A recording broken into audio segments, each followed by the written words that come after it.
What's up, everybody? Welcome to episode 43 of TLDR podcast. We are happy to have you on. Thank you for listening. Eric, once again, is MIA. He's got practice with the Clippers tonight, so he will not be on this podcast, so we're going to miss him. But we got everyone else here, Tradon, James, and Alex, along with me, with myself, Tyler. Thank you for listening. We're happy to have you. So first, let's check in with the boys. James, how are you and your Tesla doing? Dude, I love it. I don't have to pay for gas. Gas is going through the roof. The charger at work doesn't work right now, so I have to go to a supercharger to charge it every single time, which only takes me 40 minutes. So I can just sit there for 40 minutes and get 240 miles, which is great. So I pretty much do that once a week. But yeah, I love my Tesla. You should get one too.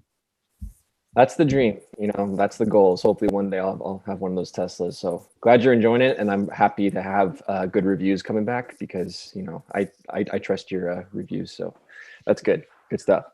Alex, the first installment of Dodgers and Padres this weekend was very exciting. What were your overall thoughts of that series, and looking forward to another set this upcoming weekend in Los Angeles? Yeah. I mean, if you're a Dodgers or a Padres fan, you've had to have enjoyed those games. If you're a Padres fan, getting that last win's huge. You really don't want to get swept by the Dodgers first series of the year, but especially the Friday night game, back and forth. And then the weirdest half an inning I've ever seen, a relief pitcher getting an RBI sac fly off of a position player pitching, caught by a pitcher playing the outfield. Mm-hmm. Wait, rewind. Yeah. Do that again. Okay, do that slower. Yeah, I can do this again. And Tradon's faces were great when I was doing that. The Padres pitcher was their second baseman most of the time. He was pitching because they ran out of pitchers. Okay. The Dodgers hitter was the current relief pitcher that was pitching, who's also been in the American League for like 99% of his career. So he's never hits. David Price. And then he hit first pitch, hit a sacrifice fly. Yeah, the Dodgers are so good. A Cy Young winner is in the bullpen. The left fielder was Joe Musgrove, who had just pitched a no-hitter for the Padres and was in left field. And he caught the fly ball out and then a run scored. One of the weirdest baseball things I've ever seen. Pretty wild. Lost, but I mean, they could have pitched Joe Musgrove, but I'm assuming they wanted to, like it was his bullpen day or something, so they didn't actually want him to.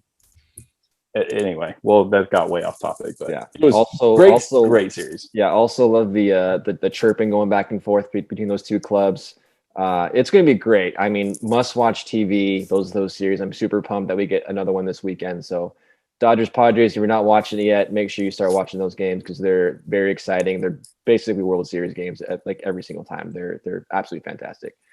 Tradon, did you hear the news that some scientists created a human and monkey embryo, and we're going to have human monkey people soon?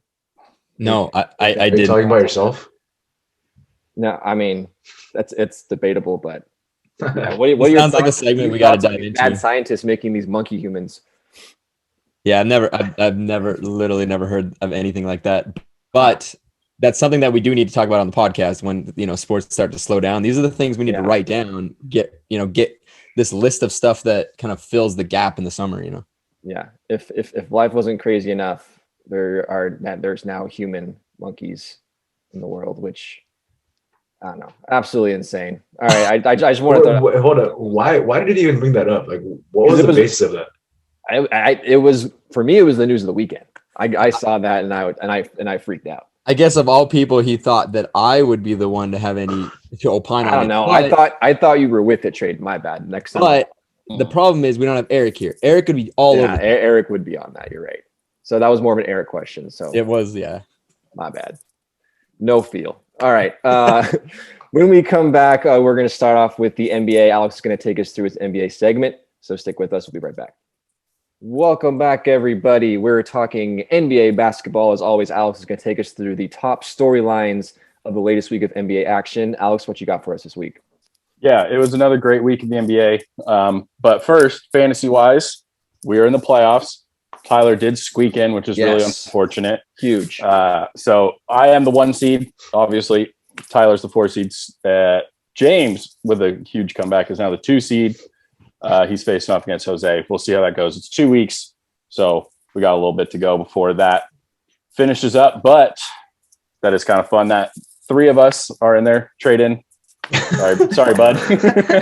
You got beat out by Jose. Come on, bro. Brutal. Okay. First off, mad props to Eric last week. He called this injury live as we were recording. Jamal Murray tore his ACL for the Nuggets. Go back and listen to it. He goes, oh, I think he just tore his ACL. So mad props to Eric. He's not here, but when he listens to this later, he'll hear that. So yeah, Jamal Murray tore his ACL. That's a season-ending injury for the Nuggets star. So we're going to start with his injury, and then we're going to go to another injury. But Tyler, for Jamal Murray, he's out for the season. You know, the Nuggets were playing really well. Is this their championship hopes over now? Is it done, or do they still got a chance because they have an MVP center? Yeah, it makes a huge dent in those championship quests for them. I mean, he's their second best player behind the Joker, so it's going to be hard to replace that. But as you mentioned, the Nuggets have been playing very, very well. I do think that they have one of the best, more deeper teams in the Western Conference. But this is going to be a huge blow. I think they'll still be a playoff team. I think that they could easily win a series in the playoffs without Murray. But I don't think they're going to get much further than that. So the title chances for me are very slim to none at this point. I mean, guys are going to really have to step up. Porter Jr. has been having a great season. He's going to have to do more. And then Aaron Gordon, the big trade that they got, he's going to have to step up as well. But I don't know. It's tough to lose a big star like that and really consider yourselves title contenders. It just doesn't happen in basketball often, and it sucks. Like you never want to see this with any team, even if you're rooting against that team. You want to see your best players against the other team's best players. It sucks for the game of basketball. Sucks for the Nuggets. It's really a hard thing to see. And best of luck to Jamal in his recovery. Hopefully he comes back next year. Hopefully that the Nuggets can make another run at it. But as in terms of this year, slim. Yeah, I actually agree with you. I mean, it seems like we talk about this every single week, but the NBA is the most star-driven league that we talk about. And you know, Jamal Murray was one of their stars. He helped carry them to the Western Conference Finals last year. I agree with you. I think they can win a series. You know, the Joker could maybe carry them to 2 series, but I just don't know. That West is really top heavy. You know, if the Lakers get healthy, the Clippers, the Suns, the Jazz, that's a lot of really good teams. Steph's still out there. You know, he can carry a team. So, well, it's a bummer because I thought, you know, the Nuggets had a really good shot at maybe surprising some people. So hopefully Jamal Murray comes back healthy next year. And then not too long after that, Donovan Mitchell goes down with an injury. He has a sprained ankle. It doesn't seem as bad. I think I read he's only going to miss a couple of games, maybe like a week or so. You know, better than like LeBron's, who, you know, he's missed a month plus now. Hold up real fast. Go for you it. See, all these superstars right now are getting injured, right? On every single team. Nobody has been untouched. What are your thoughts on the condensed schedule and how's that affected injuries? I mean, it definitely has. I mean, almost every team has gone through injuries, like extensive injuries, except for maybe the Clippers. Like Paul George has been out a little bit, Kawhi's been out, but like not compared to some of these other teams. The Suns have been pretty healthy.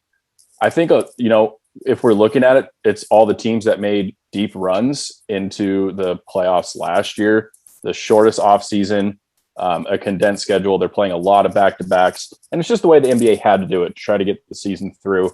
I mean, there's been COVID issues. You're probably right. It's probably just, you know, these guys don't get to rest as much. The injuries just pile up. I don't know. What do you think that the superstars should have taken time off and done those rest days like the Clippers have been doing in order to keep their stars from injury? I mean, as a fan, no, because I want to see those guys play. If I'm an NBA executive, yes, because I mean, we saw what Kawhi could do for the Raptors as a, you know, healthy scratch for it feels like half the season, and then he led that team to a championship, 2 years ago. So as a strategy, it's probably a really good idea. But as a fan, especially with fans coming back to the stands, like all those tickets are crazy expensive. How mad would you be if you pay to see a Clippers game and both Kawhi and Paul George were sitting? I mean, they actually have ticket insurance that you can buy now. Companies actually let you take out insurance against that happening, and if your favorite player doesn't play, they refund you some or all of your proceeds. It's kind of crazy, or all of your costs. It's kind of crazy. No free ads. I don't remember the name, so I'm not gonna. No free ads. That'd be perfect for this, though. We need to reach out to them. Yeah, I did not know that. That is super cool. Yeah, only in basketball, because it's always that's only the load management that James was kind of alluding to, right? That's the only sport that really they do it. Yeah, I mean, baseball, guys will take off days, but because they play so many games, it's not really load management. It's more of just if you don't take an off day, you're gonna get hurt, right? Kind of thing. So, that's it. Yeah, James, that's a really good point. Yeah, it's probably. I mean, it's definitely affected it. Obviously, it seems like a rash of injuries compared to past seasons. But so yeah, Donovan Mitchell, Tyler, he's out for a week maybe. If he does not come back 100%, Donovan Mitchell, what are the Jazz on the same question? What are the Jazz hope as right now the number 1 seed? Yeah, I mean, I think he will come back 100% healthy. Obviously, ankle sprains in the game of basketball are not easy, but I think that they're going to take their time in getting him back. I mean, I would say probably mid or early to mid May return for Mitchell is probably going to be realistic. They're going to take their time with this one. Doesn't look like the ankle sprain is too significant. So you're looking at a first, second. I don't know exactly what the report was, but it doesn't look like it was too major. So those are pretty standard. But again, obviously in basketball, it's tough. So you may not see 100% Mitchell, but I think with the level of care that he's going to get, I think that he will.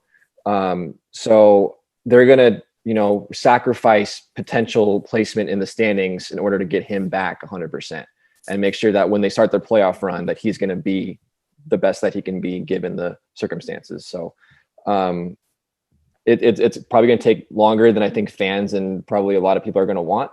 It might be just before the playoffs start that he actually gets back in there and starts playing some games, but obviously a tough one, but I think also a little bit of a kind of a good news where it's not, a Jamal Murray type of injury where it's season ending and it's, over. But obviously if Donovan Mitchell's not 100%, that's going to be a huge blow for the Jazz. I mean, he's probably arguably their best player. So not having him will be a huge blow. And I think with everyone else getting healthy in the West, that's going to be a big advantage for everyone else. But I do believe that Donovan Mitchell will come back and he'll be the same Donovan Mitchell as before. I think he'll be okay. Okay, James, you were making James some is faces. ready to pounce a lot. Tyler. Yep. First of all, in the beginning of your little rant there, you answered the question. You said he will be 100%. Then in the middle, you were like, he's not going to be 100%. And you come back and you're like, he's going to be 100%. Make up your mind. What is it, 100% or not? I don't remember saying he's not going to be 100%. You did in the middle. I said if he is not. But I said, okay. I believe that he will be. As a medical professional, you know how long ankle sprains take to recover 100%. The answer is 6 months. They don't have 6 months to give him. He has weeks. He's not going to be 100%. He'll put up numbers, but he's not going to be the same dude. I mean, I disagree. I think that, they're going to get him back, and yeah, I mean, to the structurally in the ligament, it's not going to be 100%. No, of course not. But they're going to get him to a point where he can play at his best. And that's what I took 100% to be. Not, is he going to be healed 100%? No. But is he going to play at 100% his ability to play? Yes. That's how I. Given the structural damage that's occurred, he'll be 100% of what he can be, but not 100% of what he used to be. Yes. I feel like you're wording those questions to trick me here. I don't know. Yeah, it's not really. It's like, never mind.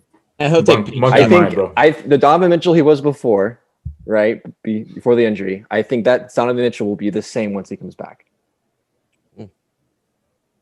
Okay. Trade and I feel like we're just along for the ride here. Yeah. But I kind of agree with both of you. I think that Oh my God. He's going to come back. He'll play well enough. He's not going to be 100% though. He'll come back. He'll still be a very good player, but it's going to be, 90, 95%. From someone that is, again, a doctor, because I've watched like 3 seasons of House now. He should be fine. Yeah. Watch it all. Some doctor. There you go. Dr. James. Okay, let's move on. Well, if you take it 6 months, he's only going to be 10% good. I mean, that's good. So the rate of healing at the point of maximum stretch is higher, and the more healing that occurs, the amount of healing, the rate of healing is slower. Oh, so it's not linear. It's not linear. No. There you go. See, we're all learning today. We're all learning something new today. Okay, let's move on. 10%. Donovan Mitchell, one leg. Okay. Staying in the West, a team that's playing really well, the Dallas Mavericks. Luka Doncic had an insane game winner, one-footed, banked-in 3 ball. It was a little lucky. It was a little awesome all at the same time. Now, with these injuries, as we've now concluded, Donovan Mitchell will not be 100% when he comes back. Jamal Murray will be at 0% because he's not playing. How far, James, can the Dallas Mavericks go in the Western Conference as we stand right now, assuming the Lakers get healthy? Because that seems like the whole big caveat on the Western Conference is if the Lakers are healthy, it's totally different. If they're not healthy, it feels much more wide open. But Luka, Dallas, how far are they going? Hot take, but how far the Mavericks go does not depend on Luka. It's not on Luka's shoulders. Mainly because Luka's going to do Luka things. He's been doing it for 2 years. That's expected. He's going to continue doing that unless he gets hurt. So he's going to be 100% if he doesn't get hurt, Tyler. But the way that these Mavericks go, they have the green light to shoot anywhere. Luka excels at the driving kick, which is why his numbers on the assist are so high. When the Mavericks are making their shots, they're pretty unbeatable. But Luka needs help. He can't be the only guy. We talked about this time and time again. You can't have one superstar and expect to do well in the NBA. You can't expect to win a playoff series if you have one superstar. You need help. Porzingis used to be regarded as a superstar, and he's putting up double-double numbers now, but he isn't a superstar. He's a star. So that he needs to really step up his game and really be Luka's sidekick in order for the Mavericks to go far. That being said, Max make the second round. They have Luka. He's gonna do well, but other than that, it's kind of like where's the mismatches? They don't have anybody else who can really dominate outside of Luka. Everybody else can match up against them and can shoot better than them. But when the Mavericks get hot, that's when they shoot better. But that's few and far between. Given the record now, it's few and far between. So yeah, Max second round. They have to make it that far. I hope they do. I really want to watch Luka continue playing the playoffs. It's going to give him more confidence. It's going to make him a better player overall. Okay, so by Max second round, you mean they could win one series and then they'll Correct. lose in the next one? Yes. I really don't want to agree with you because that's kind of boring. But in the NBA, I mean, Luka could take them to a Western Conference Finals if he just goes off for 2 series. If the Mavs play even remotely kind of okay defense, their offense is so good that they could shut down some teams. But I do kind of agree with you. I think they've got a good shot at maybe winning 1 series, but they need to get out of the play-in tourney, because they're going to end up playing a Suns or a Jazz or one of those top 3 teams or so, and that's a tough pull in your first series of the playoffs. So I love Luka. I hope we get to see him more in the playoffs, but I kind of agree with you. Just one series, possibly just done in the first round. Okay, and then lastly, back-to-back ownership questions for Tradon on the basketball segment. Dwyane Wade, kind of, I feel like out of nowhere, bought into the Utah Jazz. He's now a part owner, and he said that he wants to be a very active member in the franchise. He had to write a letter to the Miami fans saying, Miami's still in my heart. I'm like, it's not like he bought into the Celtics or something, Heat fan. Calm down. he's just trying to like diversify, get into the ownership game. I mean, Shaq's a part owner of the Kings, and no one gives a shit about that. So, Tradon, the Utah Jazz typically, middle of the road. They're not, as we talk about, they're not on the coasts. They're one of those middle America teams. What can D Wade bring to the Jazz, with his ownership and obviously vast amounts of experience? Yeah. Well, I'm going to start out by saying I love this. I love this move. I think this is awesome. And Dwyane Wade has been looking to find some entrepreneurial, is a very entrepreneurial business guy. He's been looking to find some ownership, kind of for a while now, or at least find some way into the business side of basketball. And this is it. And I mean, I understand why he did write that letter to the Miami Heat. I mean, he is the greatest Miami Heat to ever play. And I'm not saying, and I know LeBron James played for the Miami Heat, but I look at LeBron James as a player who played on the Miami Heat, wasn't a Miami Heat. There's a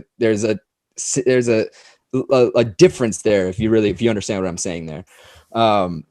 Everyone regards Dwyane Wade as the greatest. He is the heart and soul of that franchise. So I get it, but Dwyane Wade has wanted to grow his skill set, his business side of things for a while now, and this is his way to do that. And very similar to last week when we were talking about A-Rod, Dwyane Wade's going to bring that want for players to come to Utah, right? It's a very similar type of a gig. However, I'll say this: I think that Dwyane Wade's gonna have a bigger impact because of the type of impact he's already had on Donovan Mitchell. He already has a very good relationship with Donovan Mitchell, and now that he's going to Utah, that's gonna only continue, and it's gonna make new guys that enter the league want to go to Utah and play. And the greatest thing about this is the first time that we've seen a former player become an owner of a team that is up and coming. I mean, the Utah Jazz are much better than they were, than they ever been for a while. I mean, they're one of the greatest teams, in recent, one of the better teams now. And those other guys, you look at Michael Jordan, you look at Shaq, those guys bought teams that haven't really, were either at a plateau, weren't going anywhere. And Dwyane Wade's actually purchasing a team on the up and up. And I think that he's actually going to be able to bring, his immense basketball know-how to the organization. Obviously he's an analyst at TNT, and I think that he's going to have to, sever that if he wants to get into the operations side, and we'll see if he actually goes down that route. I just think that his star power, the kind of guy he is, he's like one of the greatest guys out there. I mean, he's just a genuinely good dude.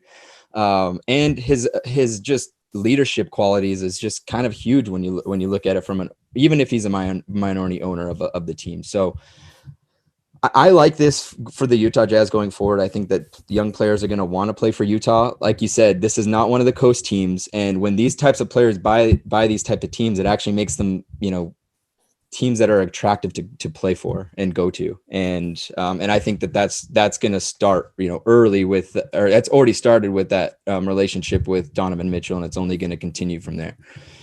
So I love it. And congratulations to Dwyane Wade. He deserves it. And good luck in your next step of life.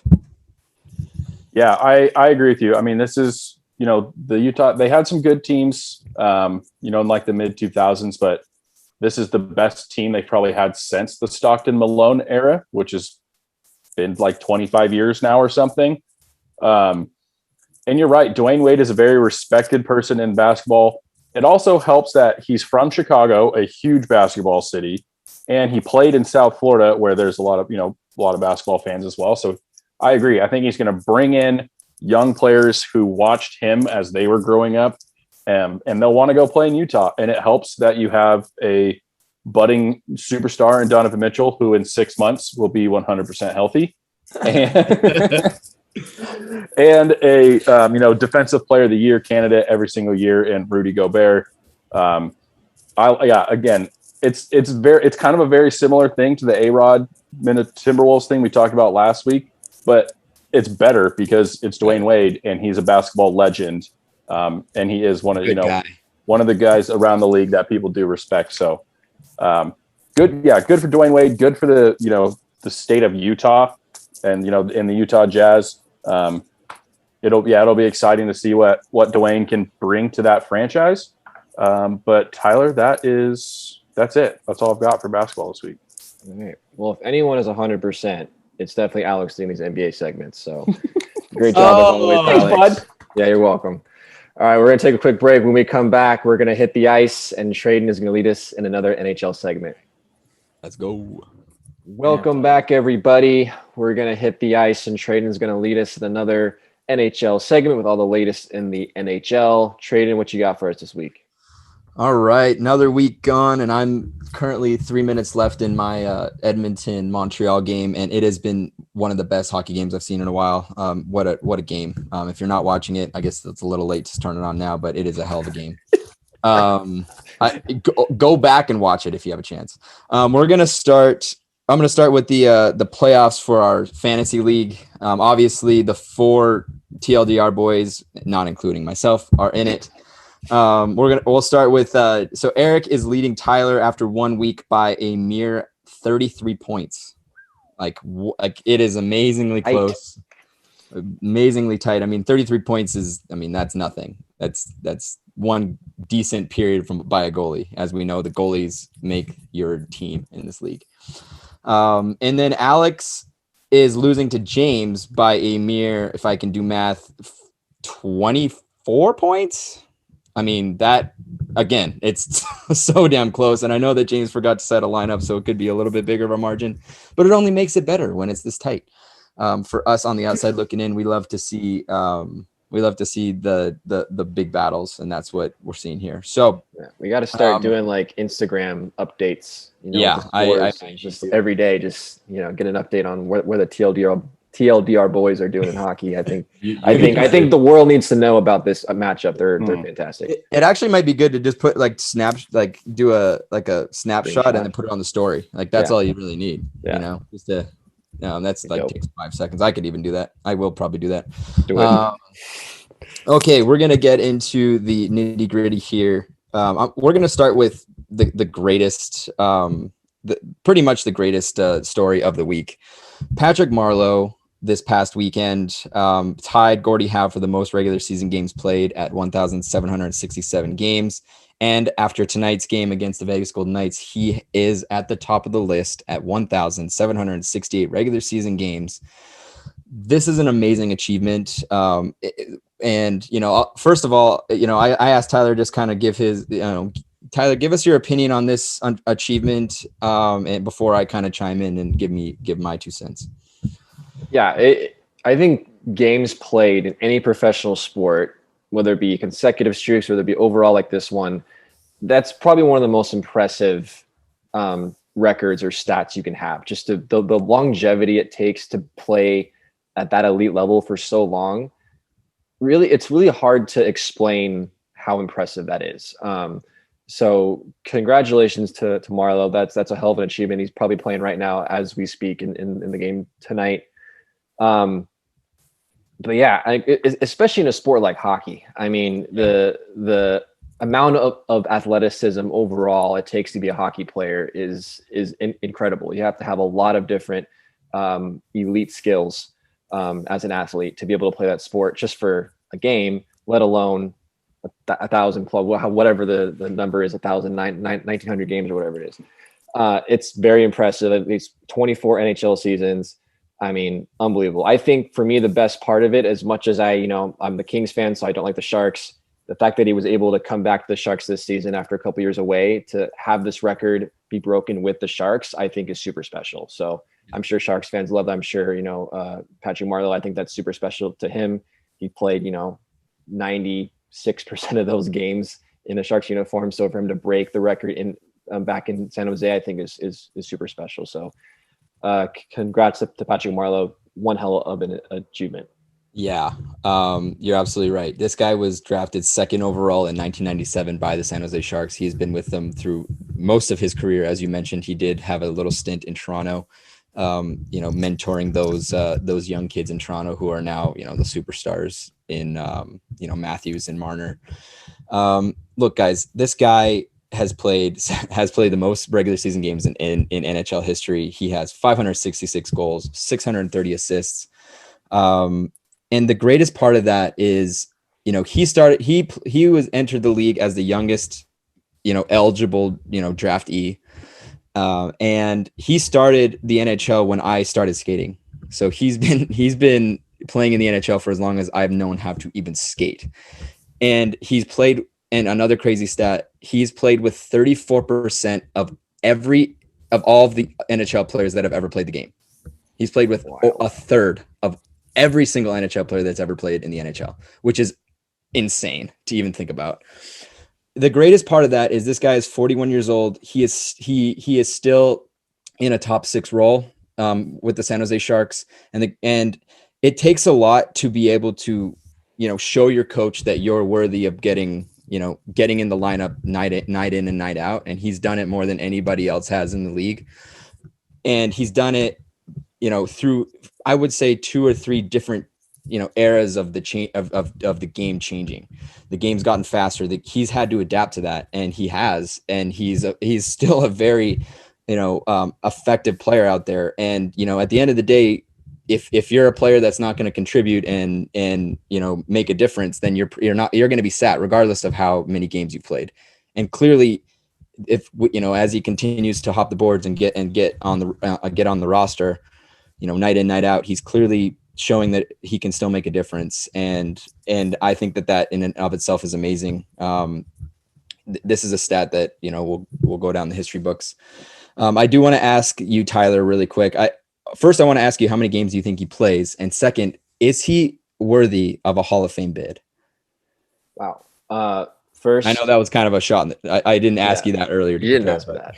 But first, real quick, with the 34% stat you mentioned earlier with all the players in the NHL, I wonder how they came up with this. Like, did someone actually go through every single game, get the rosters? I have no clue. Divide the numbers, or is computer science that advanced where you can just ask the computer and gives you that? That's what I think about. How long did it take them to actually get that number? Yeah, I did Google.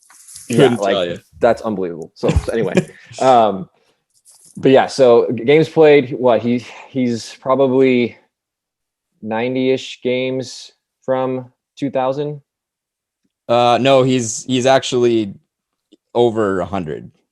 Okay, over 200 actually. He's at 1767. If you're including regular season only, he is very close to meeting Messier's overall games at 2000. Right. Yeah, I saw that. So I think it'd be cool for him to beat that record, so then he can be the ultimate hockey guy. And so I think he'll probably play one more season, and kind of beat that mark. It would be super cool to get to 2000.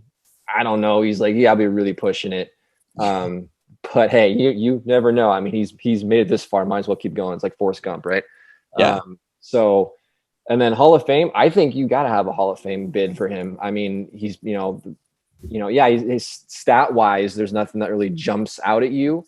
But just to be able to play at that elite level for that long, I mean, I feel like you got to have at least a consideration. Yeah.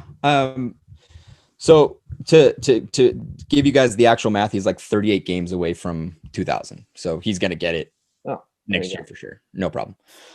If he plays another season, that is. I assume he would, but he's only on a 1-year contract. So hopefully San Jose would sign him for the league minimum and call it a day, just to give him those games.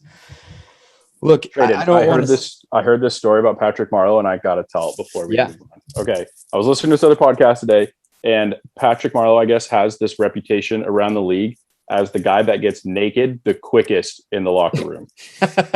So in between, I know you guys know this, but for, maybe not avid hockey fans, the players have about 18 minutes in between periods. Once they get off the ice, if they have to do stupid, interviews with reporters or whatever. And so Patrick Marlowe is always the quickest to get naked.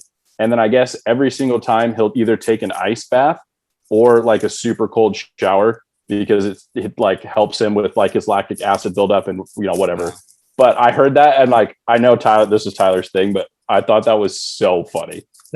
Quickest guy to get naked. That's what he should. That's what he's known for. So he dresses down and then he puts back on all the sweaty, nasty pads that he had on.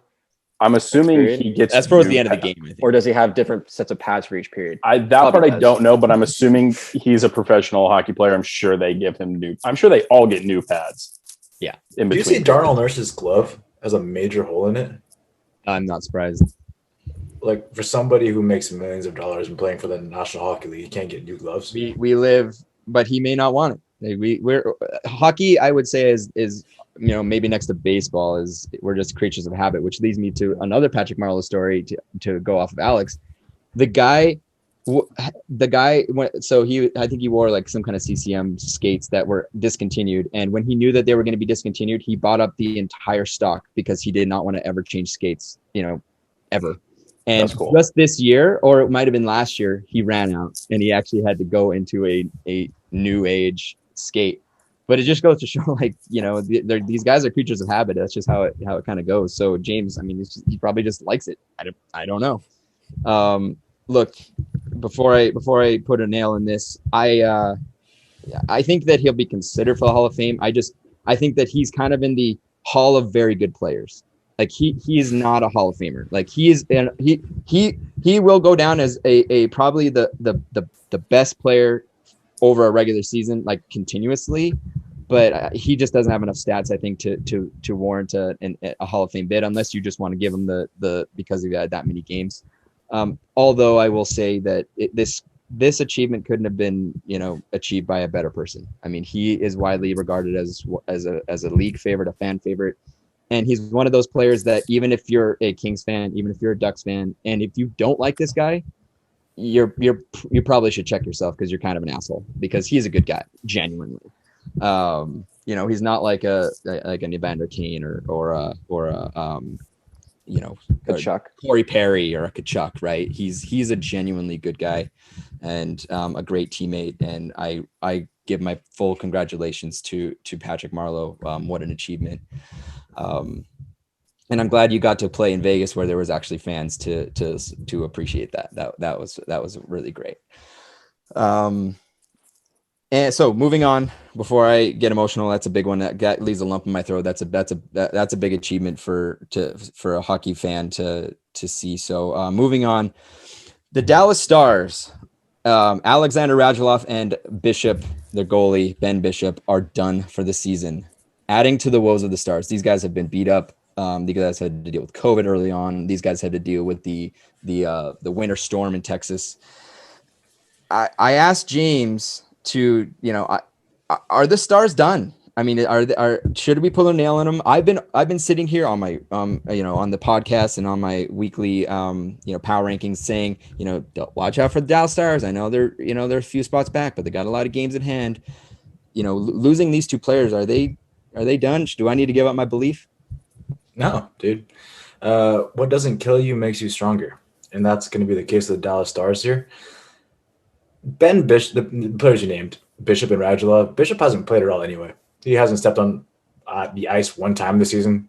He played a little bit in the playoffs last year. I think it was like 2 games. But he's been MIA. He's been hurt. Radulov, on the other hand, has only appeared in 9 or 11 games. And in those 11 games, he's put up 12 points, 4 goals and 8 assists.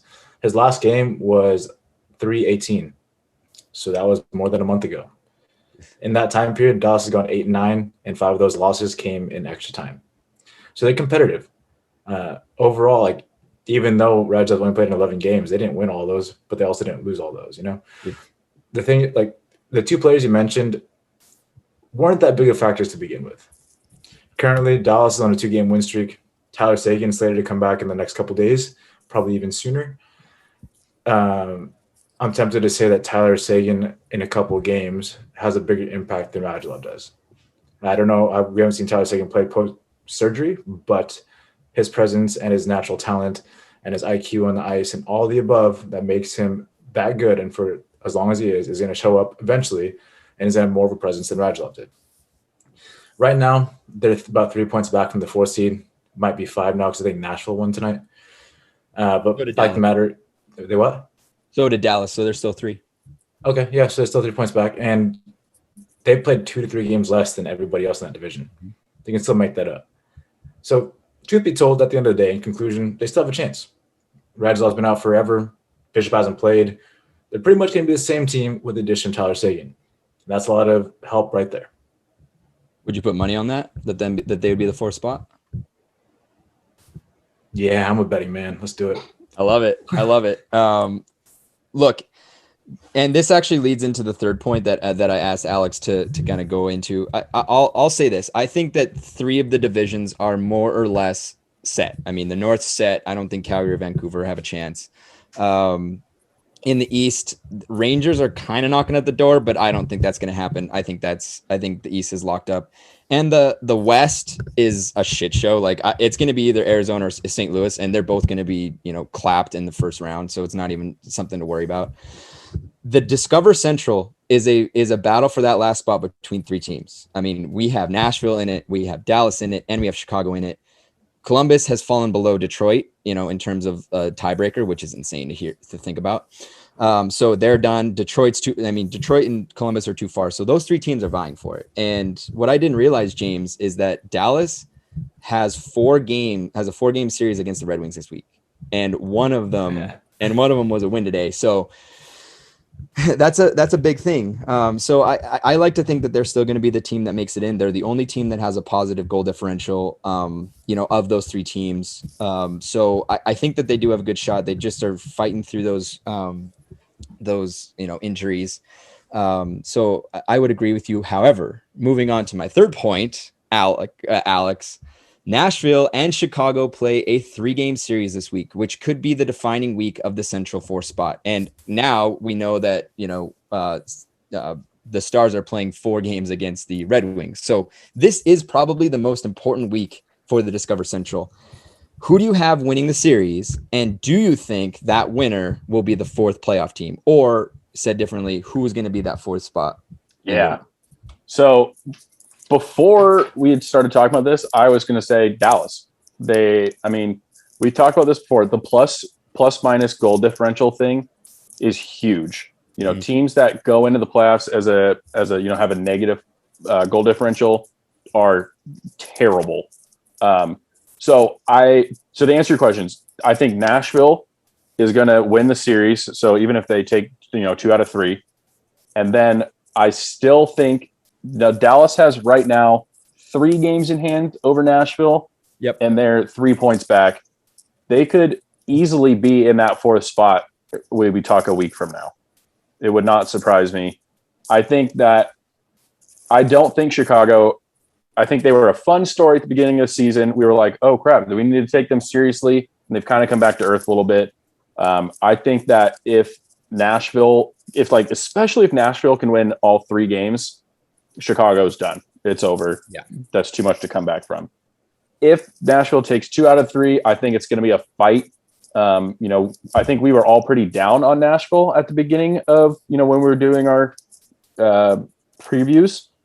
They've been a surprise team. Dallas has just had an unbelievably brutal season.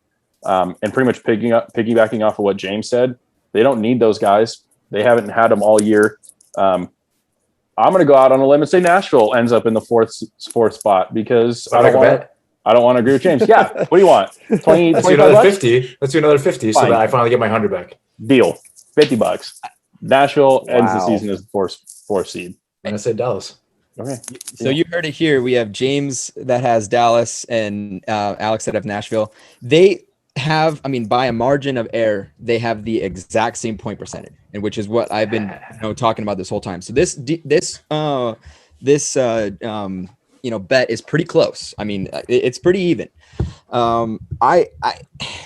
I think that Dallas, I think I have to hold on to my belief. I've had this belief since the beginning of the season that Dallas is going to be the team to make it. I would look kind of bad if I gave up on them now, especially, looking at their schedule this week and the fact that Nashville and Chicago play each other, 3 times. Like those 3 teams are playing the most important games of their season right now. And I will agree with you, Alex, that if Nashville wins the next 2, then Chicago's done. We're leaving Chicago out, and it's a Dallas Nashville playoff or fight. That said, Dallas does have 3 games up here against Detroit, but we can talk about them having games at hand, but the important thing is you have to win those games. You need to actually get points out of those games. And, yes, they took care of business tonight, but you have to continue. And it was only by 1 goal. I mean, it was a fight. And Detroit guys, I don't know if you guys have been watching, they're fighting hard. They are a team that does not want to be at that bottom of the division. They don't want to be at the bottom of the leaderboard anymore. They're playing good hockey. They're buying in, and, they're going to try and spoil some competition here. And it might start with the Stars. It ended up in a shootout today. So, it could have gone either way. So I think we're going to be watching this very, very closely. I have the Stars. So I'm going to jump on the Star. I mean, I've been on the Stars bandwagon this whole time. I just think that they have on paper the better team. But they are banged up. So I would not be surprised to see Nashville get in there. I got to give my props to Nashville. I wasn't even talking about them about 2 or 3 weeks ago, and all of a sudden they came out of nowhere. So props to them. So yeah, I have Dallas as well, but I think that the bet is going to be close, and I can't wait to see who wins that money between you guys, and we'll let everyone know the outcome of that. Before I sign off this segment, I do want to say I want to congratulate the Vancouver Canucks for beating the Toronto Maple Leafs last night. They hadn't played for almost a month because of COVID. They had only they only got to practice 3 times with some pushback by them against the league for trying to get them to hurry up and get playing last week. They were out of shape. A lot of them had a variant of the COVID that really, hurt, it affected them big time, and physically. And when you don't play when you don't get to be on the ice for over 2 weeks, you lose it. I mean, you guys are in the, sports medicine. You guys know that if you aren't playing, if you aren't working out, you lose it quickly, especially in a type of sport that hockey is. So I couldn't believe it when I turned on the game last night and the Canucks were down by 1 and then they came back and won in overtime. Yes, they were dominated, but their goalie kept them in it. And they found the heart and soul and they won that game. And I give them all the props because, it's a good outcome for what they just went through. Also, I love to hear when Toronto gets embarrassed in some shape or form. So that is it. That is my hockey segment for the week. Thank you, Tradon. Once again, great job. Always look forward to the hockey talks with you. When we come back, we're going to finish off this podcast. James is coming back with the NFL mock draft for the 2021 draft coming up. We're doing picks 11 through 20. Be right back. It's NFL draft time, baby. We're having TLDR mock draft 2021 coming at you. James is going to lead us through picks 11 through 20. But first, I want you to know how good my jingle was. That was fantastic, dude. That was probably the second best intro. That was good. Best. All right. Eric had one at the beginning of the NFL season a while ago. I don't know if you remember that, but that was yeah, he did. That was a good one. So, ladies and gentlemen, this time around, we have Tyler instead of Eric. Eric sent me his picks very last minute, but he sent it anyway. And I'm pretty sure he has multiples in there, but it is what it is. Eric picked the same guy multiple times. Just a reminder, it's a mock draft and everybody has their own picks. But the winner of this, whoever gets the most right out of all the TLDR members, gets $25 from me. And if I win, I'd get nothing because I'm giving away my own money. Well, we can pool together and give you the 25. Oh, that's fine. I love that idea. This time, we're going to start with pick number 20, and that's with Chicago Bears. Tradon, who are you picking? All right. Coming in at 20 for the Chicago Bears, I have from Minnesota, Rashad Bateman. He's a wide receiver. I know that desperately. I think that Andy Dalton needs some more help. He needs another receiving option. They're going to load up on that wide receiver position, even though they need help on the offensive line. I know it's crazy, but I think they're going to take a wide receiver here. Tyler, starting off hot, I picked the exact same guy as you did, Tradon. So congratulations on that one. It's not the same one. Same thing. Tradon, that means you're wrong. Sorry, man. That sucks. Yeah, brutal. Alex, who you got? All right, boys, you ready? We got a trade. Oh, first trade of the day. We've got a trade. So I don't know the parameters of the trade. That's a problem for the executives to figure out. there'll be some later round picks involved, but the Bears are going to trade up to take the number 8 pick from the Panthers. So the Panthers are going to come down to number 20. So this is going to be officially the Panthers pick for me. And it's going to be Taven Jenkins, offensive lineman from Oklahoma State, because they have now Sam Darnold, Teddy Bridgewater. They're going to want to protect those guys. So I have a trade going on. Let's say the Panthers get a future second round and a future third round pick to go along with it. 2023. I would say that's pretty ballsy considering you can get like $25 for this whole thing. Yeah. That's a ballsy move, dude. Like, Yeah, dude, the odds of that happening are so low, but it is what it is. Hey, I'm just saying, I'm going big. I think that if he gets that right, you got to give him like extra points if that's right, like all of it. Yeah. So the Bears and the Panthers, and then so I will give my Bears pick next week because they'll have the number 8 pick.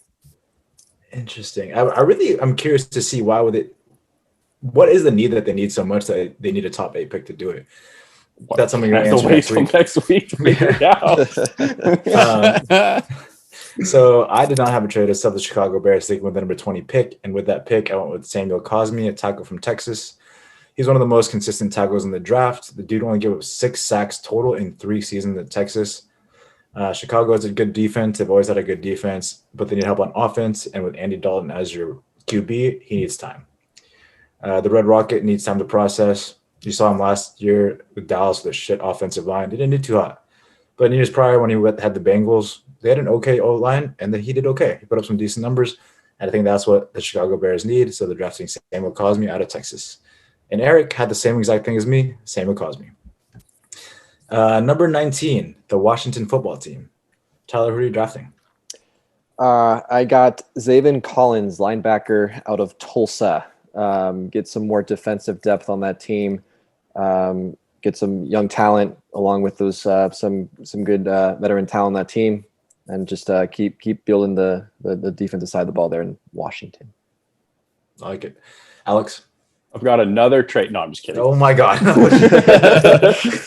Everybody's trading. Everyone's trading. No, I'm just kidding. I have Kadarius Toney, wide receiver out of Florida, to pair with Terry McLaurin. Keep that. Their defense is legit. They were top 3 last year. Get that wide receiver core even better there in Washington. Who was the wide receiver you said? Kadarius Toney, wide receiver, Florida. Wow, he's like not even on my board at all. That's a deep pick. Yeah. Tyler, trading. Sorry.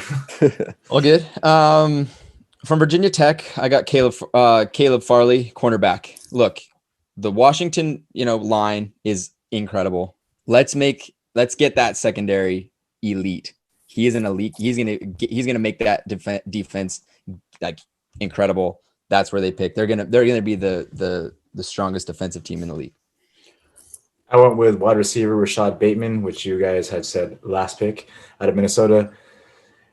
Terry McLaurin needs a complement. Terry McLaurin's a small, speedy guy, so they need a big body wide receiver to be a complement so that Fitzgerald can just throw a bunch of bombs everywhere.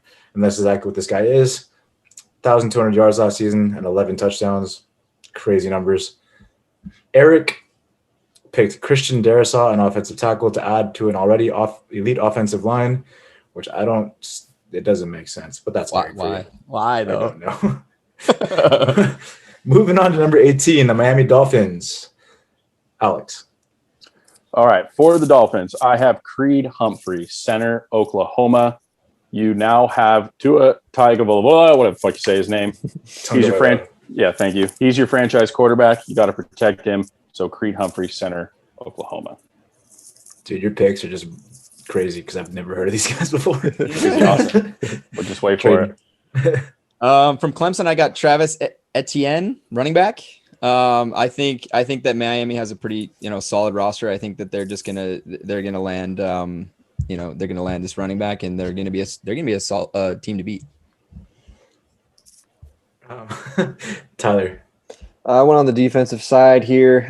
Kwity Paye. I don't know if I pronounced that right. Edge out of Michigan. Any reasoning behind that, or just that?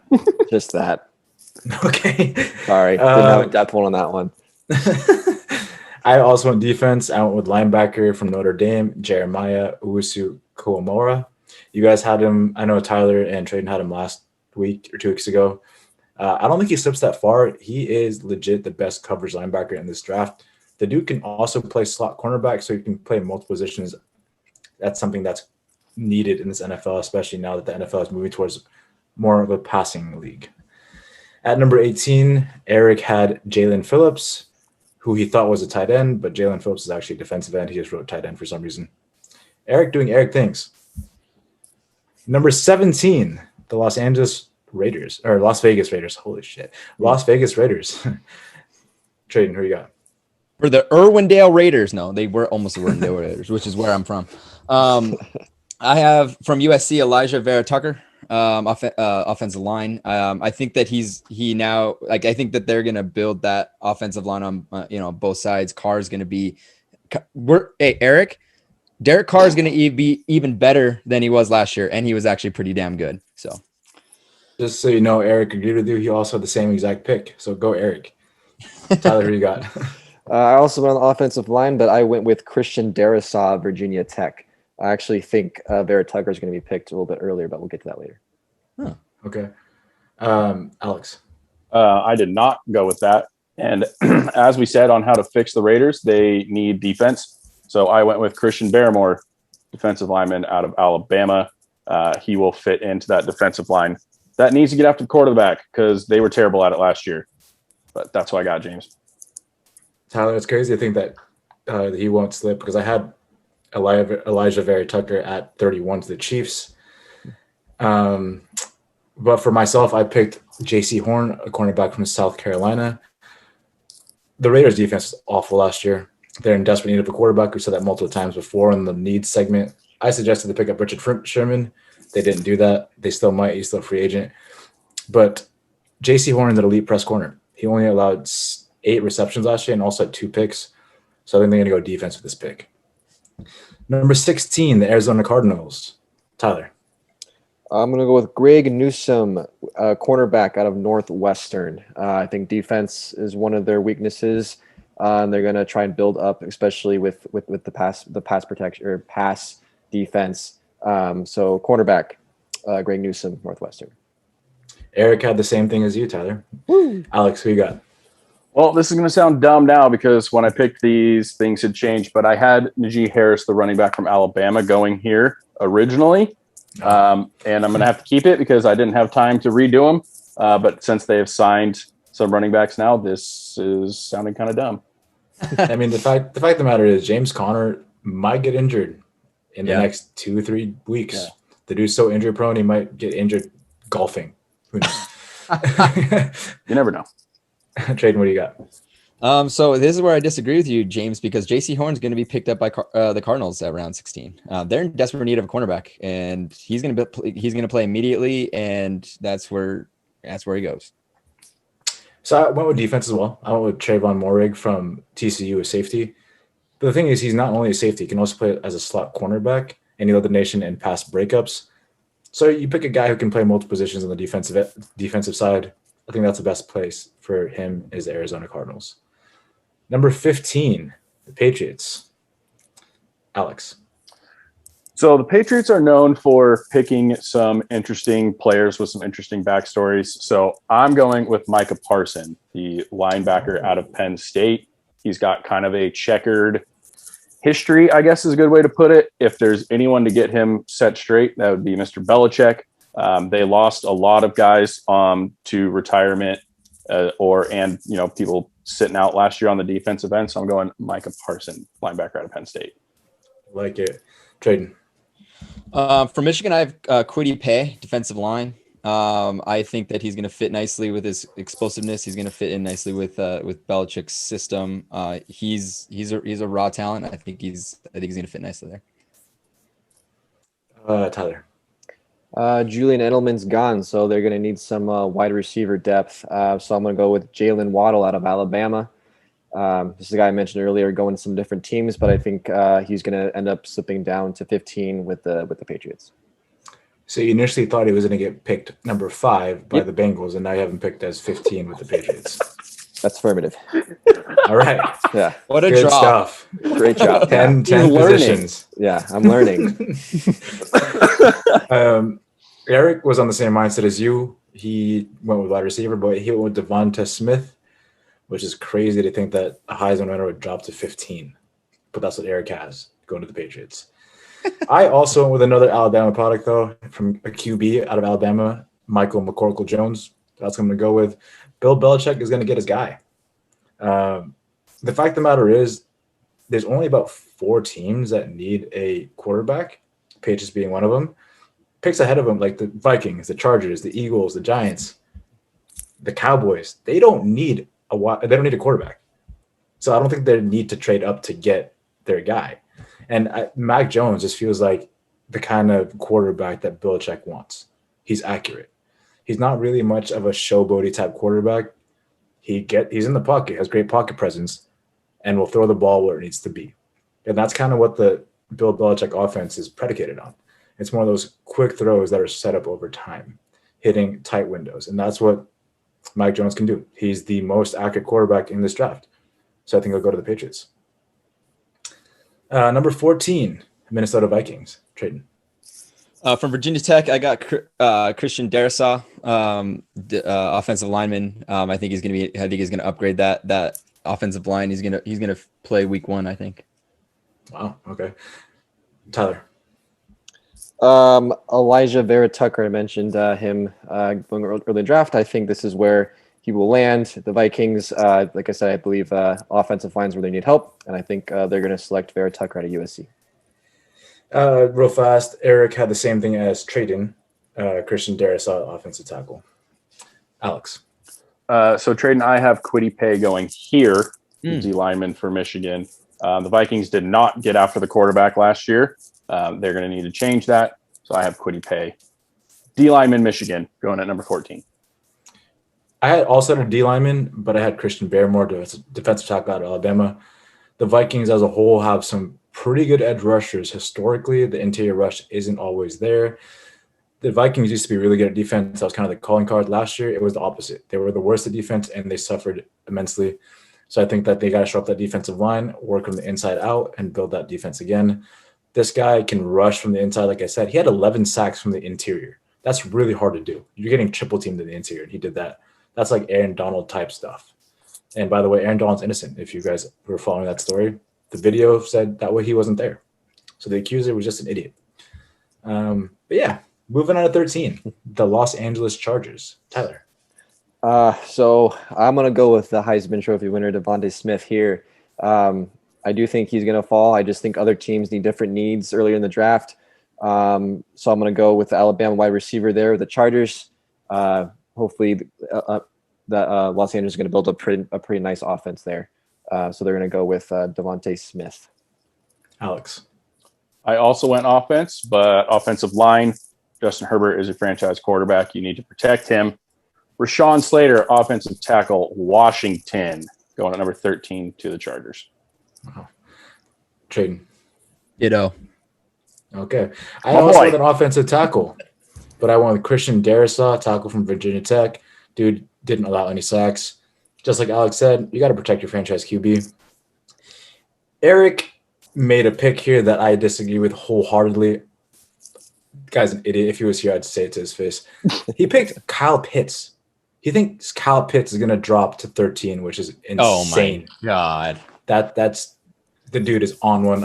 Maybe we should stop reading his. That guy is going to be a force, dude. That's what I'm saying, man. He's like a George Kittle, Travis Kelce hybrid. That's how good he is. That's scary. I'm very excited for him. Yeah. But he hasn't gone to 13. Doesn't make any sense. Oh, my God. Number 12, the Philadelphia Eagles, Tyler's favorite team. But, Alex, you go first.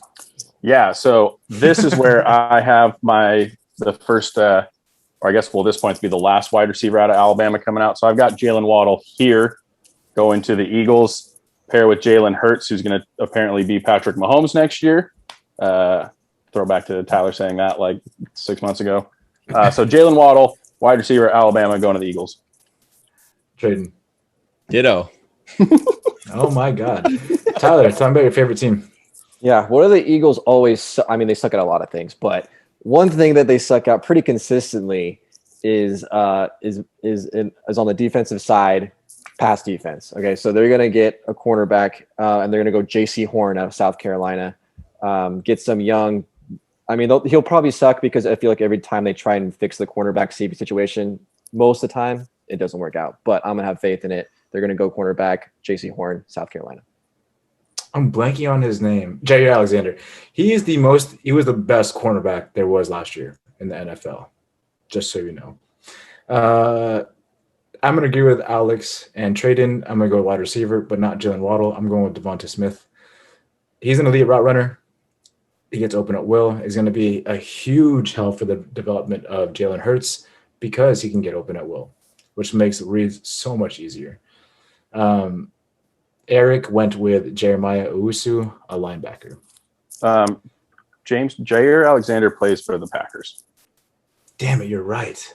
I didn't even. Yep, I'm an idiot. Okay. Yeah. Moving on.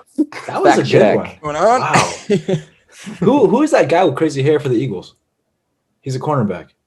Ronald, what's his face? Darby? No, is that who we're not talking Ronald about? Darby. He has like green hair. I don't know. I didn't watch the Eagles this season. They were so bad. Wow, I feel like such an idiot. Wow, you're right. That was a big brain fart. Okay. Yeah, scratch that. Anyway, still going to go Devonta Smith from Alabama. Last but not least, we got the New York Giants at number 11. Tradon, who you got? I got linebacker Micah Parsons from Penn State. I think he's gonna, I think they've already addressed their, skill positions in free agency. So I think that they gotta fix the linebacker position, and I think that's their pick. I agree 100%. I went with the same exact thing. All reports say he's the best linebacker to come out of the draft in years. The guy had missed only 11 tackles total in his college career. He has the pass rushing moves of an edge rusher as a linebacker, but also the coverage skills of a safety as a linebacker. This guy's insane. And I think the addition of Kelly Golladay kind of makes the fact that they don't need to get a wide receiver. They can just focus on their defense. Tyler, who you got? I got Rashawn Slater, offensive lineman of Northwestern. Get some offensive line help there in New York. They got a lot of things they need to fix, but we can start with that one. Alex? Well, James, you make me look like an idiot, but I think Devonta Smith goes here to the Giants. So wide receiver, Alabama, back-to-back picks. Okay. Pairing with Daniel Jones, that still makes that offense. That will make that offense elite.